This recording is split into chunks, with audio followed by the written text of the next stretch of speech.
తెలంగాణ రాజకీయాల్లో BRS party ప్రస్తుతం గందరగోళంలో పడింది. గత ఏడాదితో పోలిస్తే ఈ ఏడాది మరింత సంక్లిష్టంగా మారింది. పార్టీ భవిష్యత్తుపై అనేక అనుమానాలు తలెత్తుతున్నాయి. ముఖ్యమంత్రి రేవంత్ రెడ్డి చేసిన వ్యాఖ్యల ప్రకారం బీఆర్ఎస్ ఇక శాశ్వతంగా విశ్రాంతికి వెళ్తుందన్న సంకేతాలు కనిపిస్తున్నాయి.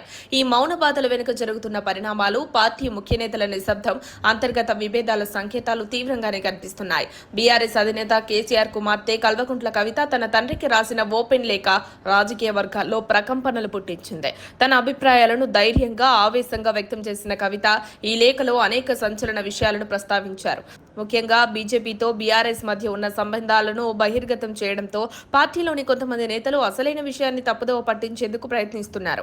ఈ వివాదంపై కేసీఆర్ ఏమీ స్పందించలేదు. ఆయన మౌనం వ్యూహాత్మకమా లేక దాన్ని తప్పించుకునే ప్రయత్నమా అన్నది చర్చనీయాంశంగా మారింది.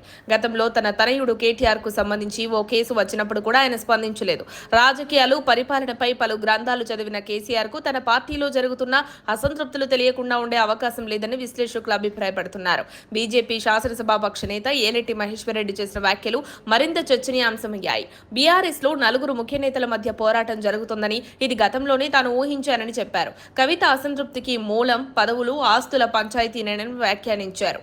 తండ్రికి లేఖ రాయాల్సిన పరిస్థితి ఎందుకు వచ్చింది? కుటుంబ సంబంధాలు ఈ స్థాయికి ఎందుకు దిగజారాయని ఆమె ప్రశ్నించారు.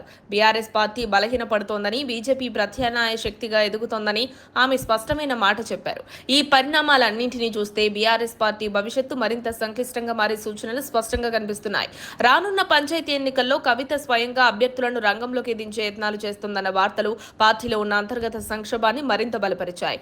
ఈ పరిస్థితులు కొనసాగితే పార్టీ మరో విడిపోయే దశకు చేరుకుంటుందా అన్నది ఇప్పుడు ప్రధాన ప్రశ్నగా మారింది.